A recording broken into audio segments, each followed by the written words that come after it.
Khanapur road Goa west circle येथे आज सकाळी 10च्या सुमारास मुस्लिम गल्ली अनगोळ बेळगाव येथील सुरैया सय्यद वय 79 ही महिला रस्ता ओलांडत असताना समोरून येणाऱ्या भारत पेट्रोलियमच्या K221695 क्रमांक असलेल्या इंधन ट्रकच्या चाकाखाली सापडली। या अपघातात तिचे दोन्ही पाय गुडघ्यापासून निकामी झाले।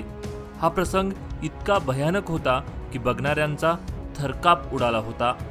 तिथे उपस्थित असलेल्या नागरिकांनी तिला आधार देत उठवून बसवले। लागलीच पोलिसांनी 108 रुग्णवाहिकेला बोलवून तिला जिल्हा रुग्णालयात दाखल केले। या घटनेचा पंचनामा करून पुढील अधिक तपास पोलीस करत आहेत।